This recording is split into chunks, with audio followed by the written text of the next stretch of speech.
গড়িয়াছি তুমি আমার মা ধরণীর চেয়ে তোমরা বড় তোমরা তুমি স্বর্গলোকে গড়িয়াছি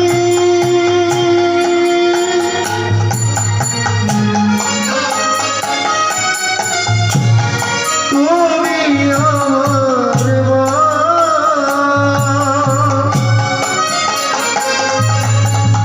ধরণীর চেয়ে তোমরা আমার মাতা বিদায় জননী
ভীম আর বিলম্ব না করে 80 মণ গদাটা কাঁধে তুলে নিয়ে ছুটতে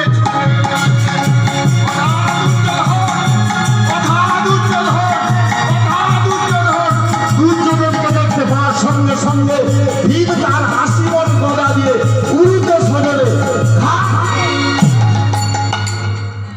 দুর্যোধনের মুখ থেকে গল গল করে টাটকা কাঁচা রক্ত পড়তে পড়তে দুর্যোধনের শেষ নিঃশ্বাস ত্যাগ হয়ে গেল।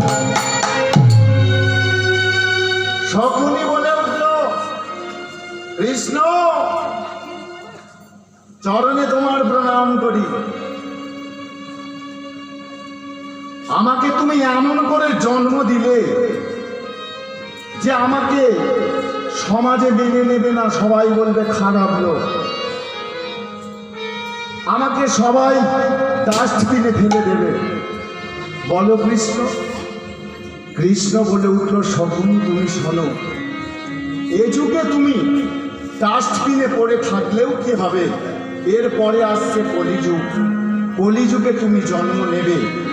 কোথায় জন্ম নেবে তুমি? নবদ্বীপে জন্ম নেবে। নাম তোমার হবে মলয় চাঁদ কাজী। আর তোমার সমাধিটা আমি নিজে হাতে দেব। আর তোমার সমাধির সামনে আমি একটা চাপা গাছ লাগিয়ে রাখবো।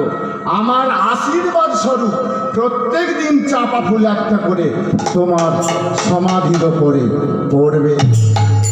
এটাই আমার আশীর্বাদ। তাহলে শকুনি চলে এলো কোথায়? কলিযুগে মলয় চাঁদ কাজী হয়ে। তাহলে ভগবানের চরণে প্রণাম জানালো। শকুনি বলে উঠল, একবার যুগল রূপটা দেখাও। এখন যুগল রূপ দেখালো, রাধা কৃষ্ণ দুজনে এসে দাঁড়ালো। তাই আজকে কি হলো? ভক্ত ভগবানের মিলন হলো। তাই আমার লীলা সমাপন হলো। ভক্ত আর ভগবানের মিলন হলো। ভক্ত